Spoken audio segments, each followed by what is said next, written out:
नमस्कार दोस्तों, सर जी क्लासेस में आपका स्वागत है। तो हम लोग इकोनॉमिक्स और मार्केटिंग का क्लास कवर कर रहे थे और इसके पहले देखिए जो भी लेक्चर्स हमने कवर किया हुआ है तो इसका अलग से प्लेलिस्ट हमने बना दिया है।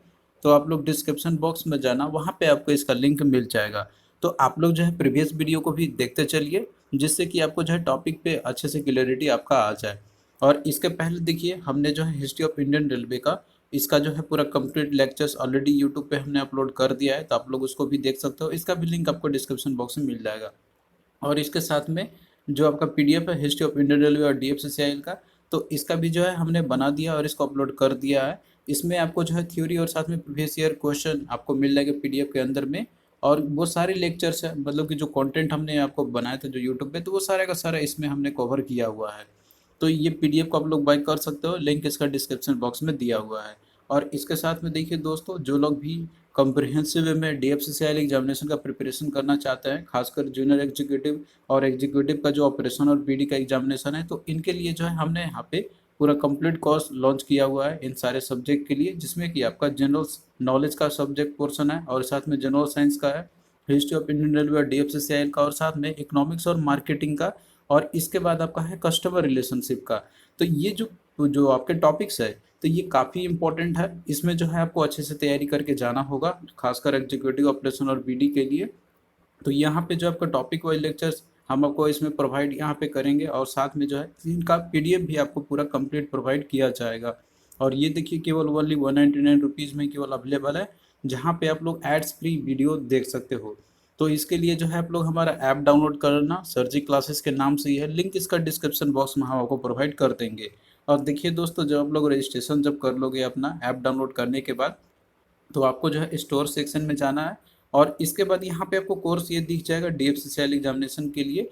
और जब आप लोग इसको बाय कर लोगे तो फिर आपको जो है कंटेंट में जाना है। यहाँ पे आपको सारे लेक्चर्स के और जो भी पीडीएफ है, तो इनका जो है आपको यहाँ पे फोल्डर सेपरेट मिल जाएगा। आप लोग यहाँ से कंप्रिहेंसिव वे में तैयारी अपना कर सकते हो। तो लिंक इसका डिस्क्रिप्शन बॉक्स में।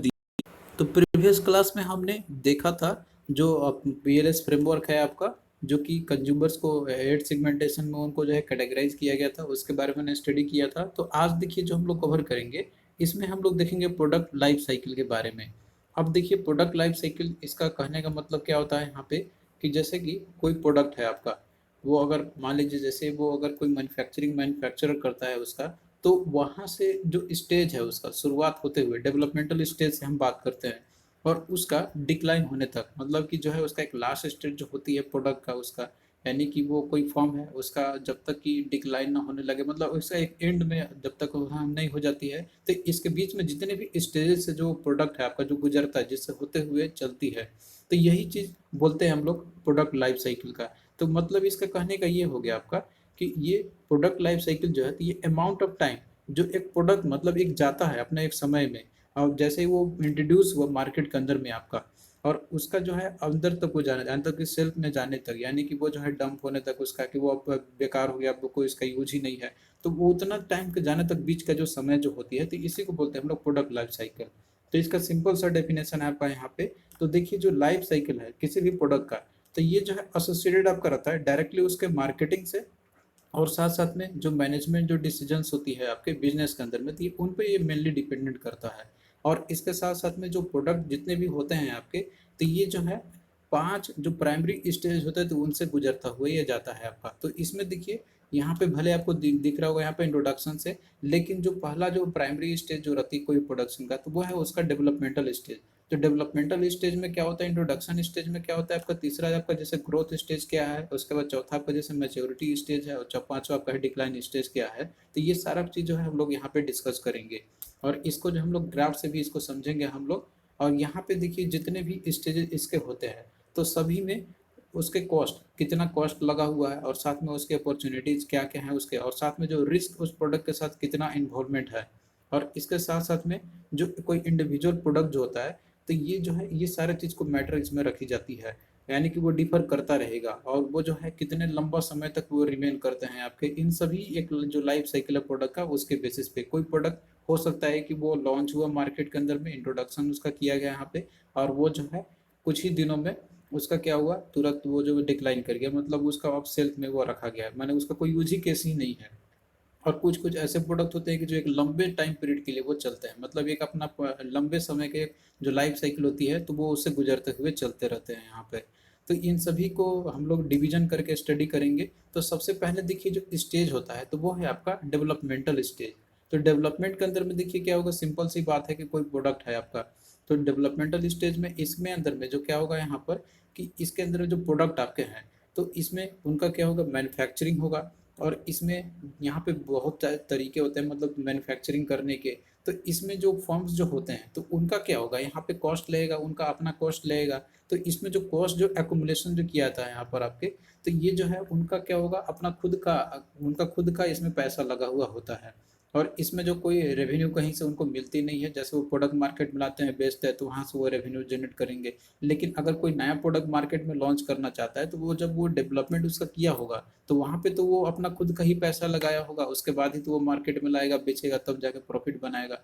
तो डेवलपमेंटल स्टेज में जो भी कॉस्ट एक्यूमुलेट किया जाता है यहाँ पे, तो इसमें कोई रेवेन्यू नहीं होती है उनके पास में, ये सारा का सारा चीज जो रहता है यहाँ पर तो वो एंटरप्रेन्योर के द्वारा ही किया था, मतलब पूरे तरीके से फंड किया था एंटरप्रेन्योर के द्वारा। अपना जो पर्सनल जो रिसोर्सेस होते हैं तो वो सिर्फ उन्हीं के द्वारा ही यहाँ पे किया जाता है। और इसमें जो है लगभग आपको प्रोडक्ट को बनाने में यहाँ पे बहुत लंबा समय भी जैसे लग सकता है, कोई प्रोडक्ट होते हैं तुरंत मैन्युफैक्चर, और कोई जो होते हैं कि थोड़ा टाइम लेते हैं यहाँ पर आपके, और अपना कैपिटल बनाने में अपना करने में वो लेके लंबा समय ले सकते हैं। तो सिंपल सा आपका यहाँ पर है कि कोई प्रोडक्ट है आपका तो वो मार्केट के अंदर में लॉन्च होने से पहले जो डेवलपमेंट हुआ उसका, और उसके बाद उसकी मान लीजिए कि बहुत सारे उसके स्टेजेस होते हैं, पहले उसका टेस्टिंग किया जाएगा, उसका इफेक्टिवनेस देखा जाएगा, पहले वो यूज़ करा लेंगे, ट्रायल कर लेंगे, इसके बाद ही जो है वो फिर इंट्रोडक्शन करेंगे मार्केट के अंदर में, वो तभी लाएंगे। तो यहाँ पे एक लंबा समय भी लग सकता है डेवलपमेंटल स्टेज के अंदर में। तो ये पहला स्टेज आपका हो गया डेवलपमेंटल का। फिर उसके बाद देखिए जो सेकेंड स्टेज आपका आता है तो वो है आपका यहाँ पर है दैट इज इंट्रोडक्शन का। इंट्रोडक्शन में देखिए यहाँ पे किस तरीके से होगा, तो आप लोग देखिए यहाँ पे ग्राफ को भी देखते चलना।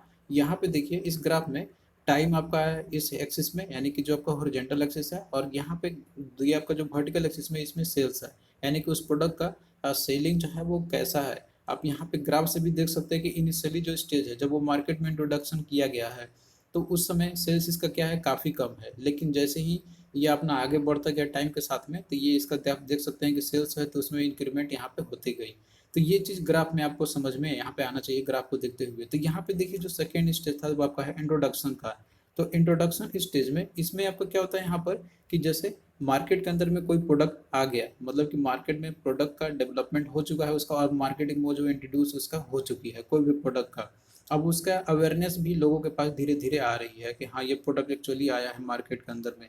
तो अब यहाँ पे देखिए क्या होगा ना कि इसमें जो है कंपनी को बहुत सारे स्टेजेस से गुजरने होते हैं, मतलब बहुत सारे जो चीज़ होते हैं उनसे गुजरने होते हैं। जैसे उनको पहले मार्केटिंग करनी होगी प्रोडक्ट के बारे में, प्रमोशन कराना होगा इसके बारे में। तो इस समय जो मार्केटिंग कॉस्ट होती है उनकी यहाँ पे काफ़ी हाई होती है, क्योंकि वो प्राइमरी स्टेज है उनका, प्रोडक्ट के बारे में इंफॉर्मेशन देना है किसी को भी। तो जाहिर सी बात है मार्केटिंग उनको करना ही होगा यहाँ पे, कोई नया प्रोडक्ट है मार्केट के अंदर में आया है तो इस स्टेज में मार्केटिंग कॉस्ट यहाँ पे ज़्यादा होगा इस स्टेज के अंदर में, यानी कि जब इंट्रोडक्टरी स्टेज में रहेगा वो तब। और इसके साथ में यहाँ पे क्या है कि अगर कंज्यूमर को टारगेट करना है, जो पोटेंशियल कंज्यूमर्स है उसके उस प्रोडक्ट के लिए, तो वहाँ पे पहुँचने के लिए ज़रूरी है कि उसके मार्केटिंग किया जाए जितना हो सके। तो जाहिर सी बात है कॉस्ट यहाँ पे बढ़ेगा ही इनका। और इसके साथ साथ में यहाँ पे देखिए जो प्रोडक्ट की प्राइसिंग है तो यहाँ पे हाई ही जनरली रहती है, क्योंकि देखिए यहाँ पे जो कॉस्ट इन्वॉल्व जो रहती है कोई भी कंपनी का, कोई प्रोडक्ट उसने लॉन्च किया हुआ है तो वो चाहती है कि मेरा इसमें रिकवर हो जाए कॉस्ट मेरा। तो प्राइसिंग भी जनरली इस समय क्या रहेगा इंट्रोडक्शन स्टेज में, वो ज़्यादा ही रहता है, यानी कि हाई ही रहता है, क्योंकि वो जो है डेवलपमेंटल स्टेज से आया हुआ है वो अपना, तो उससे पहले अपना चाहेगा कि हम अपना कॉस्ट को पहले हम रिकवर करें। इसके बाद लेटर ऑन सोचा जाएगा कि अब इसका दाम कम किया जाता कि और लोग भी ले सके इसको, सभी लोग ले सके। और इसके साथ में देखिए यहाँ पे हम बात करते हैं उसका सेल्स का ग्रोथ कैसा रहेगा। तो आप यहाँ पे ग्राफ से भी देख सकते हो कि जब इंट्रोडक्टरी स्टेज में रहता है कोई भी प्रोडक्ट का तो उसका जो सेल्स जो ग्रोथ है वो क्या रहेगा, यहाँ पे स्लो रहता है, क्योंकि इस समय प्रोडक्ट इंट्रोड्यूस हुआ है मार्केट के अंदर में। तो जाहिर सी बात है कोई प्रोडक्ट अगर नया नया रहता है तो उस समय क्या होगा कि लोग बहुत कम लोग जाने हुए रहेंगे, और जैसे ही जानेंगे तभी तो खरीदेंगे। तो इनिशियली क्या रहेगा उसका सेल्स ग्रोथ कम रहेगा इंट्रोडक्टरी स्टेज में। फिर उसके बाद देखिए जो सेकेंड स्टेज आता है प्रोडक्ट का तो वो है ग्रोथ स्टेज। अब ग्रोथ स्टेज में इसमें क्या आपका होगा कि जैसे प्रोडक्ट है, कोई प्रोडक्ट है और वो प्रोडक्ट जो है एक लार्ज ग्रुप ऑफ पर्सन के द्वारा वो प्रोडक्ट एक्सेप्ट कर लिया गया हुआ है। अब जैसे कि देखिए एग्जांपल हम लेते हैं आपका कोई प्रोडक्ट आप जैसे आप मान लीजिए पहले नोकिया का ज़्यादा मतलब ब्रांड था, ज़्यादा उसका फेमस था, वो ज़्यादा लोग यूज़ करते थे। लेकिन जैसे ही और दूसरा मार्केट में आप जैसे एंड्रॉयड फ़ोन आपका आया मार्केट के अंदर में, जिसमें कि बहुत सारे आपके मोबाइल आते गए यहाँ पे, जो कि आपका एंड्रॉयड जो ऑपरेटिंग सिस्टम है उस पर बेस्ड पे वो काम करता था। तो अब क्या हुआ कि नोकिया को लोग छोड़ के अब क्या किए, ज़्यादा लोग एक्सेप्ट किए कि कौन सा जो एंड्रॉयड मोबाइल है उनको ज़्यादा वो फोकस किए। तो वो क्या हुआ स्टार्टिंग में जब वो इंट्रोड्यूस हुआ होगा तो उस समय भी इंट्रोडक्शन स्टेज में उसके सेल्स कम हो गई, लेकिन जैसे ही वो अपना टाइम के साथ ग्रो करता गया, मतलब कि जब वो ग्रोथ स्टेज में आया होगा तो उस समय बहुत से लोगों के द्वारा, बहुत से कस्टमर कंज्यूमर के द्वारा जो एक्सेप्ट हो चुके होंगे, यानी कि उनके द्वारा एक्सेप्टेड कर दिए गए यहाँ पे। और इस स्टेज में जो ग्रोथ स्टेज होती है तो कंपनी यहाँ पे जो है वो अपना मार्केट शेयर और ज़्यादा यहाँ पे वो चाहते हैं कि इंक्रीज हो मेरा। और इसके साथ साथ में जो प्रोडक्ट की डिमांड जो होती है इस स्टेज में तो ये भी ज़्यादा जो है बढ़ती जाती है और प्रॉफिट भी जो है इंक्रीज होते ही जाते हैं। आप यहाँ पे ग्राफ से भी देख सकते हो कि जब ग्रोथ स्टेज जैसे ही कंपनी का कोई प्रोडक्ट का बढ़ता है तो यहाँ पे वो धीरे धीरे सडनली ग्रो ही करता जाता है। तो ग्रोथ स्टेज में काफ़ी प्रोडक्ट का डिमांड होता है और साथ में प्रॉफिट भी इंक्रीज होते ही रहती है। और इसके साथ साथ में जो मार्केटिंग में जो प्रोडक्ट की जाती है तो वो ऐसा चाहते हैं लोग कि ये जो है ज़्यादा ऑडियंस तक मेरा पहुंच सके। तो इस स्टेज में यहाँ पे जो ग्रोथ जो होती है तो वो जो है एक रैपिड एक्सेप्टेंस मिलती है ग्रोथ स्टेज के अंदर में। मतलब कि जो लोग जो एक्सेप्ट करते हैं तो उसकी तेज़ी जो होती है तो वो काफ़ी तेज़ी से होता है, यानी कि लोग जल्दी जल्दी इसके अंदर में अवेयरनेस होता है, अवेयर होता है प्रोडक्ट के बारे में। और यहाँ पे एक्सेप्टेंस रैपिडली तरीके से होती है। फिर इसके बाद देखिए तीसरा स्टेज होता है मैच्योरिटी स्टेज। मैच्योरिटी स्टेज देखिए ये आपका इस स्टेज में क्या होता है यहाँ पर कि जो सेल्स जो है आपका एक लेवल ऑफ हो जाएगा। मतलब यहाँ पे आके क्या होगा कि जो सेल्स मतलब एज कम्पेयर टू जो जैसे जिस तरीके से एक होता है ना कि स्पीड से जो इंक्रीमेंट होती है कि आज जैसे मान लीजिए कोई प्रोडक्ट 10 बिका तो अगला दिन 20 बिका। तो अब इसके बाद क्या होता है ना कि फिर जैसे मान लीजिए कि एक समय ऐसा आएगा कि डेली उसका लगभग मान लीजिए 100 बिका तो अगला दिन भी 101 या 100 ही इसी के बराबर, मतलब एक एवरेज रेंज में रहती है। तो वो उसका क्या हो गया एक मैच्योरिटी स्टेज आ गया, मतलब वो स्टेज उसने अचीव कर लिया कि जिसके बारे में लोग जो है वो जान चुके हैं प्रोडक्ट के बारे में, मतलब जितना मैक्सिमम लोगों को जानकारी होनी चाहिए थी उस प्रोडक्ट के बारे में तो वो सारे के सारे लोग जान चुके हैं और उसका वो कंज्यूम कर रहे हैं। तो यहाँ पे क्या होता है आपका मैच्योरिटी स्टेज के अंदर में कि जो सेल्स जो होगी तो वो हाईएस्ट तो होगी यहाँ पे, लेकिन वो एक अपने एक मेच्योरिटी स्टेज में पहुँच चुका होगा। यानी कि यहाँ पे प्राइस जो है वो अब धीरे धीरे यहाँ पे क्या होगा वो डिक्लाइन करना शुरू कर जाए, क्योंकि यहाँ पे देखिए क्या है कि कंपटीशन भी उसको फेस देखने करने को मिला। क्योंकि अगर मार्केट के अंदर में कोई प्रोडक्ट अगर काफ़ी ज़्यादा फेमस हो जाता है, सभी लोग जानने लगते हैं, तो उसका कोई कंपटीटर तो आएगा ही आएगा। तो इस समय अपना प्रॉफिट को बढ़ाने के लिए या फिर जो है वो अपना मार्केट के अंदर में बने रहने के लिए वो क्या करेगा कि बाकी कोई कंपटीटर ना बने तो वो प्राइस को यहाँ पे जो है डिक्लाइन करना शुरू कर देगा। तो यहाँ पे जो प्रोडक्शन कॉस्ट है और ये भी क्या होता है कि यहाँ पे डिक्लाइन होना शुरू हो जाती है, क्योंकि देखिए उसका जो लागत है मतलब प्रोडक्शन जो होती है प्रोडक्ट को बनाने के लिए जो लागत कोई फर्म्स का लग गया तो वो तो शुरुआत में ही लग चुका होता है। इसके बाद जो भी उसको प्रॉफिट मिल रही है तो उसी से वो बार बार मतलब उसी से वो बनाते ही रहेगी। क्योंकि जो मशीनरी का जो कॉस्ट है या फिर और जो लेबर का कॉस्ट है तो जो वो पहले ही लगा चुका है तो वो तो अब उसमें कोई नया चीज़ करने की ज़रूरत है नहीं, मशीनरी कॉस्ट तो वो ऑलरेडी उसका लगा हुआ है।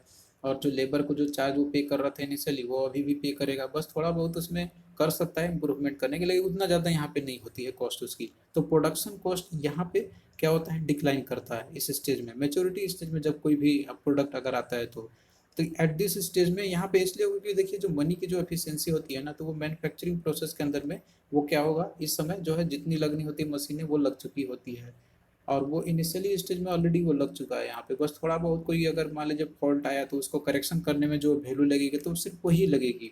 तो यहाँ पे देखिए क्या होता है ना यहाँ पर कि जो मैच्योरिटी स्टेज में कोई प्रोडक्ट आता है तो यहाँ पे कोई भी कंपनी जो होती है ना तो वो जो है यहाँ पे कोई एडिशनल फंडिंग करने का वो नहीं सोचती है। वो फंडिंग करने कब सोचेगी जब वो प्रोडक्ट उसका ग्रोथ कर रहा होगा तो वो चाहेगा कि हम और भी लेबर को लगा के और कैपिटल लगा के और ज़्यादा हम यहाँ पे अपना ग्रोथ बढ़ा सकते हैं। तो ये सोचता है अपना ग्रोथ स्टेज में, लेकिन जब मेच्योरिटी स्टेज में आ जाता है कोई भी प्रोडक्ट तो यहाँ पे वो एडिशनल फंडिंग करने के बारे में नहीं सोचता है। फिर उसके बाद देखिए जो नेक्स्ट स्टेज है वो है डिक्लाइन का स्टेज है।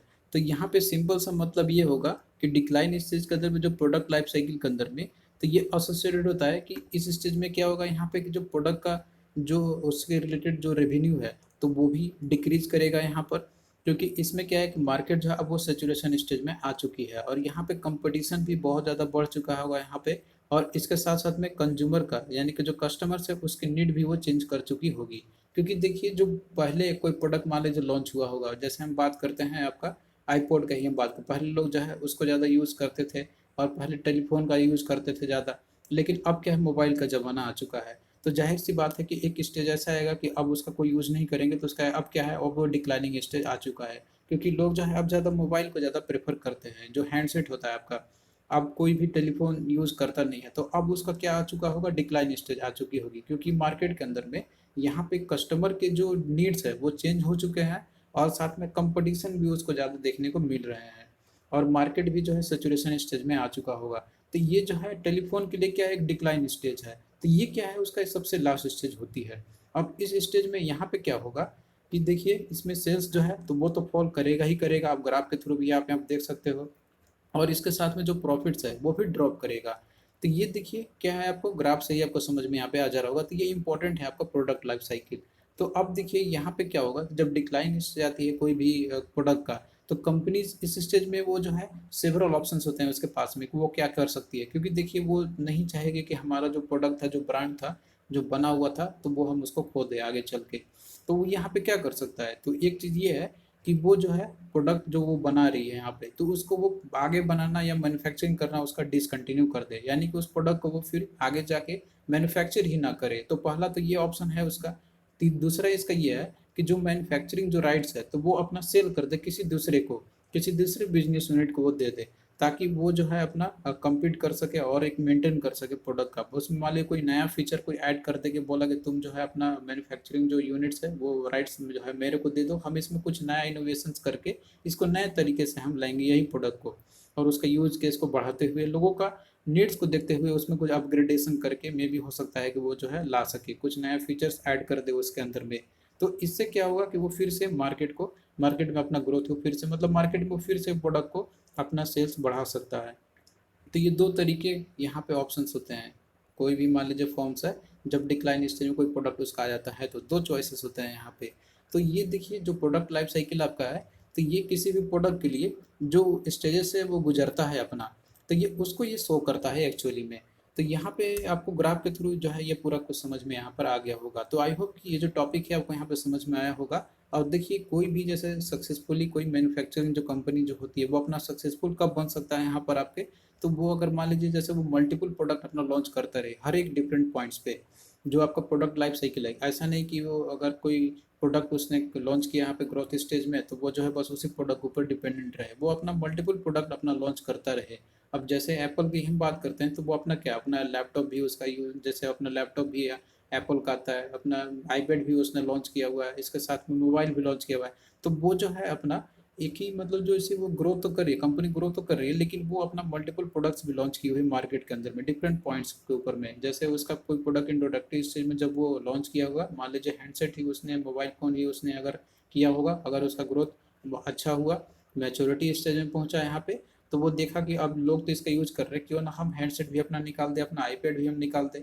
तो इससे क्या हुआ यहाँ पर कि वो जो है अपना, अगर कोई एक प्रोडक्ट का लोग अगर उतना ज़्यादा यूज़ नहीं कर रहे हैं तो वो दूसरा प्रोडक्ट उसका यूज़ करेंगे, तो जाहिर सी बात है कंपनी का यहाँ पे जो ग्रोथ है तो वो इनके मतलब बढ़ता ही रहेगा, एक लंबे समय के लिए वो चलता ही रहेगा। वो उसने क्या किया, इसका यहाँ पे जो है अपना अपग्रेडेशन कर दिया, अपना प्रोडक्ट मतलब अपना जो ब्रांड है उसका अपग्रेडेशन कर दिया, उसको दूसरे चीज़ में शिफ्ट कर दिया।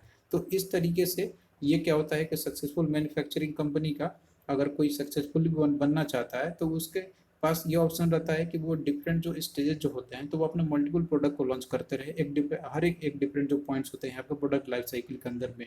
ये चाहे कोई भी टाइम फ्रेम में आपका हो सकता है यहाँ पे। ड्यूरिंग इंट्रोडक्शन फेज में तो मान लीजिए ना करें, लेकिन ग्रोथ स्टेज में या फिर जो मैच्योरिटी स्टेज है उस समय वो कर सकती है। तो यहाँ पे आपने देखा अभी जो कि मेनली इसमें आपका फोकस था, हमने आपको बताया यहाँ पे कि जो लाइफ साइकिल होती है प्रोडक्ट का, तो वो किस तरीके से जो है उसके डिफरेंट स्टेज होते हैं यहाँ पे। अब यहाँ पे देखिए हम लोग डिस्कस करेंगे प्रोडक्ट डेवलपमेंट प्रोसेस के बारे में, मतलब कि जो न्यू प्रोडक्ट है उसके बारे में एक्चुअली में। अब जैसे कोई प्रोडक्ट है आपका जो कि ऑलरेडी मार्केट के अंदर में है, अब मान लीजिए कि हमें कोई नया प्रोडक्ट, मतलब कोई फॉर्म्स है उसको अगर नया प्रोडक्ट का डेवलपमेंट करना है यहाँ पे, ओरिजिनल प्रोडक्ट का ही, तो इसमें वो क्या क्या कर सकता है यहाँ पे, तो वो सारा कुछ इसमें डिस्कस किया है, मतलब ये सारा चीज़ जो इसके अंदर में आपका स्टडी किया जाता है। अब जैसे कि प्रोडक्ट में क्या इंप्रूवमेंट करना है और मॉडिफिकेशन क्या करना है उसके अंदर में, और साथ साथ में जो न्यू ब्रांड्स है आपके, तो वो सारा कुछ जो आता है आपका, तो ये इसके अंदर में आपके आ जाएंगे। अब यहाँ पे देखिए जो न्यू प्रोडक्ट जो होते हैं ना, तो ये असेंशियल होते हैं कंटिन्यूएशन के लिए, क्योंकि कंपनी अगर वो चाहेगा नहीं कि हमारा जो ब्रांड है वो मार्केट के अंदर में धीरे धीरे कम हो जाए, तो वो अपना कंटिन्यूएशन अपना बना के रखना ही चाहेगा। अब कोई भी प्रोडक्ट आपका है, तो वो इतना ईजी नहीं होता है कि वो आसानी से वो फाइंड आउट कर ले कि हाँ अब जो है हमें क्या प्रोडक्ट बनाना होगा। तो इसके लिए जो है डिफरेंट स्टेजेस आपके होते हैं। तो ये आपका क्या है कि न्यू डेवलपमेंट जो प्रोसेस जो होती है आपके, प्रोडक्ट डेवलपमेंट प्रोसेस जो होती है इसमें, तो इसमें मेजरली टोटल 8 मेजर स्टेप्स होते हैं प्रोडक्ट को डेवलपमेंट करने प्रोसेस में जो किया आता है वो सबके। और इसमें जो डिफरेंट जो यहाँ पे जो स्टेप्स जो आपके होते हैं, जो डिफरेंट जो डेवलपमेंट जो प्रोसेस होते हैं, तो उसके अपने अपने मार्केटिंग चैलेंजेस होते हैं। तो यहाँ पे देखिए जो न्यू डेवलपमेंट जो प्रोसेस आपके हैं, तो इसमें आपका सबसे पहले होता है आपका आइडिया जनरेशन, दूसरा है आइडिया स्क्रीनिंग, तीसरा आपका है कॉन्सेप्ट डेवलपमेंट एंड टेस्टिंग, चौथा आपका है marketing strategy and development, business analysis, छठा आपका है प्रोडक्ट डेवलपमेंट, और सातवां आपका मार्केट टेस्टिंग, और उसके बाद फिर है आठवां है कमर्शियलाइजेशन। तो ये जो है 8 इसके न्यू प्रोडक्ट डेवलपमेंट प्रोसेस के जो डेवलपमेंट स्टेज आपके, तो वो दिए गए। तो यहाँ पे जो हम लोग शॉर्ट में इन सभी के बारे में हम लोग देख लेते हैं। तो यहाँ पे जो है थोड़ा सा इसका इलस्ट्रेशन किया गया है जिससे कि आपको आइडिया मिल जाए। तो जो आपका पहला जो स्टेजेस था डेवलपमेंट प्रोसेस के लिए, न्यू प्रोडक्ट डेवलपमेंट प्रोसेस के अंदर में, वो था आपका आइडिया का जनरेशन। अब देखिए यहाँ पे क्या होगा, कोई प्रोडक्ट मान लीजिए कि उसको अगर डिग्री डेवलपमेंट करनी है उसकी, तो यहाँ पे जाहिर सी बात है कि आइडिया जनरेट करना होगा, यानी कि उनको कंज्यूमर का रिसर्च करना होगा पहले कि उनका प्रेफरेंसेस क्या है, और वो जो है प्रेफरेंस मैप करेंगे यहाँ पे। और इसके साथ साथ में जो है आपस में ग्रुप डिस्कशन करेंगे, ग्रुप इंटरव्यू करेंगे कि हाँ हमें जो है आइडिया को क्या मतलब कोई प्रोडक्ट है तो वो उसके लिए क्या करना चाहिए क्या नहीं करना चाहिए। तो यहाँ पे ये सारे कुछ जो है आइडिया जनरेट किए आते हैं। अब इसके बाद देखिए आइडिया का जनरेशन हो चुका, तो नेक्स्ट इससे आता है आइडिया को स्क्रीनिंग करना। तो इसमें जो है यहाँ पे डिफरेंट क्राइटेरिया होते हैं, उनको लिस्ट किया जाता है। जैसे कि मान लीजिए स्कोरिंग मेथड हो सकता है, यहाँ पे डिफरेंट जो आइडिया जनरेट किए गए हैं, तो उसमें से अब क्या किया जाएगा कि हाँ कौन सा आइडिया अच्छा है कौन सा आइडिया खराब है, तो उन सबको अलग अलग क्राइटेरिया करके रखा गया जाएगा, या फिर स्कोरिंग उनको किया जाएगा कि कुछ जो अच्छा आइडिया लगेगा उनको ज़्यादा स्कोर दिया जाएगा, और जो उतना अच्छा नहीं है उसको कम स्कोर दिया जाएगा। और साथ में रैंकिंग मेथड्स भी अप्लाई कर सकते हैं कि जो सबसे ज़्यादा आइडिया होगा अच्छा लगेगा उसको रैंकिंग 1 में रखेंगे, और जो सबसे उतना अच्छा ना लगे उसको कम रैंकिंग में देंगे। तो यहाँ पे मेनली ये रहता है कि आइडिया को स्क्रीनिंग करते हैं, यानी कि रैंकिंग देना हो सकता है या फिर जो है स्कोरिंग दे सकते हैं, जिससे कि वो फिर बाद में इसका कर सकते हैं, यूज कर सकते हैं। फिर तीसरा आपका स्टेज होता है तो वह कॉन्सेप्ट डेवलपमेंट एंड टेस्टिंग। यहाँ पे देखिए क्या रहता है कि जो आइडिया जो स्क्रीनिंग इन्होंने कर लिया है, अब उस आइडिया को ये कन्वर्ट करेंगे एक मीनिंगफुल में, यानी कि कंज्यूमर्स के टर्म्स में, और प्रोडक्ट को पोजिशनिंग के ऊपर में ज़्यादा ध्यान देंगे यहाँ पे। अब ये देखिए यहाँ पे जो है ये लिमिटेड नंबर ऑफ कॉन्सेप्ट पे डिपेंड करता है यहाँ पर आपका, जैसे कि अपना कॉस्ट पे वो एस्टिमेट कर लेंगे, डिजाइन के बारे में देख लेंगे, और रिटेल प्राइसेस के बारे में सोचेंगे यहाँ पर। और इसके साथ साथ में जो पोटेंशियल कस्टमर का जो रिएक्शन क्या होगा वो चीज़ सारा कुछ जो है यहाँ पे वो ऑप्टेंड कर लेते हैं। और इसके बाद देखिए अगला स्टेज आपका है मार्केटिंग स्ट्रेटजी डेवलपमेंट। अब इसमें देखिए क्या होगा इसके अंदर में कि यहाँ पे बिहेवियर और जो साइज और जो स्ट्रक्चर जो होती है टारगेट मार्केट का, तो उसके बारे में डिस्क्रिप्शन यहाँ पे सब कुछ किए जाते हैं, डिस्कस किया जाता है इसके अंदर में। प्रोडक्ट का पोजीशनिंग, और साथ में फर्स्ट फ्यू ईयर में कितना उनका जो सेलिंग होगा, प्राइस क्या होगा, ये सारा कुछ जो है ये सारा कुछ अपना देखते हैं। और इसके साथ साथ में प्रोडक्ट का प्राइस कितनी होनी चाहिए, डिस्ट्रीब्यूशन स्ट्रेटजी क्या होनी चाहिए, और मार्केटिंग बजट क्या होनी चाहिए फर्स्ट ईयर के लिए, तो ये सारा कुछ जो इस स्टेज में की जाती है। फिर उसके बाद आपका अगला है बिजनेस एनालिसिस है। तो देखिए बिजनेस एनालिसिस के अंदर में आपका रहता है यहाँ पर कि इसमें क्या करेंगे कि उनका जो टोटल जो सेल्स है तो उसको एस्टिमेट करेंगे, और इसके साथ में जो फर्स्ट टाइम सेल्स है उसका कितना हुआ है ये भी उसको एस्टिमेट करेंगे यहाँ पे। और इसके साथ में जो रिप्लेसमेंट जो सेल्स होती है उसको भी यहाँ पे एस्टिमेट करेंगे। और इसके साथ में जो रिपीट करके जो सेल्स हुई है, तो ये सारा कुछ यहाँ पे। तो एक्चुअली यहाँ पे क्या होता है कि कॉस्ट को एस्टिमेट करते हैं और प्रॉफिट को एस्टिमेट करते हैं इस स्टेज के अंदर में। तो ये बिजनेस एनालिसिस के अंदर में आपका आता है। फिर इसके बाद आपका छठा है प्रोडक्ट डेवलपमेंट। तो प्रोडक्ट डेवलपमेंट के इसमें क्या आपका होगा, जैसे पोजिशनिंग करना हो गया, यानी कि जो प्रोडक्ट है तो उसको जो है प्रॉपर पोजीशन का मतलब रखेंगे कहाँ पे उनको ले जाना है रखना है। इसके साथ में उनके पैकेजिंग डिजाइन करना कि पैकेजिंग डिजाइन है तो वो किस तरीके से डिजाइन करें हमको ज़्यादा अट्रैक्टिव हो। और नेम नेम भी देना, उनका नामांकन भी करना हो गया, और एडवर्टाइजिंग करना और प्राइसिंग करना। तो ये सारा चीज़ आपका आता है प्रोडक्ट डेवलपमेंट के अंदर में। फिर इसके बाद आपका है मार्केट टेस्टिंग। तो मार्केट टेस्टिंग के अंदर में जो है इसमें डिफरेंट टेस्ट वो करते हैं, मतलब कि मार्केट के अंदर में प्रोडक्ट को लॉन्च करके वो देखेंगे कि एक्चुअली ये प्रोडक्ट जो है वो लोगों का मतलब ये फेवरेट ब्रांड बन पा मतलब फेवरेट प्रोडक्ट बन पा रहा है कि नहीं, वो इसका यूज़ कर रहे हैं कि नहीं कर रहे हैं।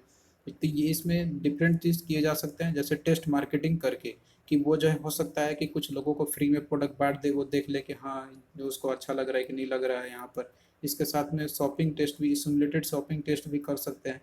तो ये होता है आपका मार्केटिंग टेस्टिंग के अंदर में। फिर उसके बाद आपका कमर्शियलाइजेशन। अब यहाँ पे देखिए कमर्शलाइजेशन आपका लास्ट में आता है, मतलब अपना प्रचार करना, सिंपल सा मतलब हो गया। तो इसमें अपना मार्केट का जैसे वो ट्रैकिंग कर सकते हैं, परफॉर्मेंस कितना है उनका, और इसके साथ में सेल्स उनका कितना हुआ, कॉस्ट एनालिसिस वो कर सकते हैं यहाँ पे। तो ये सारा कुछ आता है आपका कमर्शलाइजेशन के अंदर में। अब आइए हम लोग यहाँ पे जब प्रीवियस ईयर के क्वेश्चन करते हैं हम लोग, जो कि आपका ये एग्जामिनेशन में पूछे गए थे। तो यहाँ पे क्वेश्चन देखिए आपका है कि in the literature of product life cycle management the term market risk refers to. Market risk जो है आपका प्रोडक्ट लाइफ साइकिल के जो टर्म आपका है, मैनेजमेंट जो आपका रहता है प्रोडक्ट लाइफ साइकिल मैनेजमेंट, तो उसमें मार्केट रिस्क जो है ये किसको रेफर करता है। तो यहाँ पे देखिए दिया आपका पहला इसमें दिया हुआ है कि lost sales related to differing investment. अब यहाँ पे दिया हुआ है कि लॉस सेल, यानी कि सेल्स से जो लॉस्ट हुई है उसको, जो उसने डिफरिंग इन्वेस्टमेंट इसने किया हुआ है, तो उसके चलते तो ये कोई मार्केट रिस्क के अंदर में आएगा क्या आपका। तो ये तो आपका आएगा नहीं। इसके बाद देखिए दिया हुआ है कि loss sales related to making the unprofitable investment, यानी कि उसने जो है अनप्रॉफिटेबल इन्वेस्टमेंट जो किया, तो उससे जो उसको जो सेल्स में लॉस्ट हुई, तो ये चीज़ आएगा क्या मार्केट रिस्क के अंदर में।